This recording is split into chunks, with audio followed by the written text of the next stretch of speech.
Early January, Donald Trump is first warned of the virus. He ignores it. We have it totally under control. It's going to be just fine. Defends the Chinese government instead.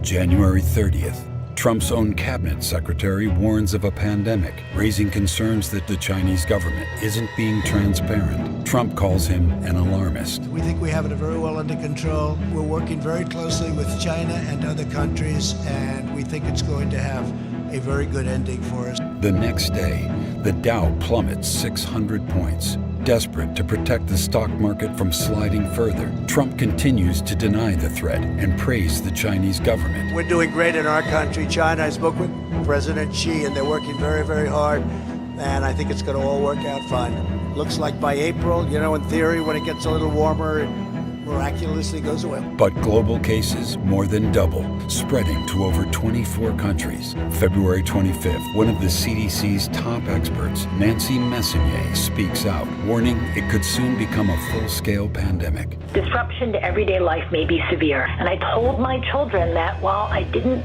think that they were at risk right now, we as a family need to be preparing for significant disruption of our lives. Mr. Trump was, quote, furious as he watched the stock market crash after her comments. Trump didn't want to upset the markets. So for the last 5 days of February, the Trump administration took to the airwaves to deny the truth.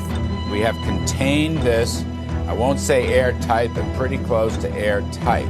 Thanks to the president and this team's aggressive containment efforts, this disease, as Dr. Schuchat said, is contained. February 27th, the market sees through the denials. The Dow continues to plunge, but Trump keeps up the false message.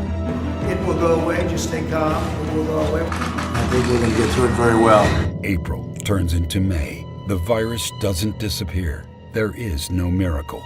The cases mount. The death toll grows. More than 33 million Americans lose their jobs to the pandemic. Unemployment reaches Great Depression-era levels. Donald Trump doesn't understand. We have an economic crisis because we have a public health crisis. And we have a public health crisis because he refused to act. Donald Trump didn't build a great economy. His failure to lead destroyed one.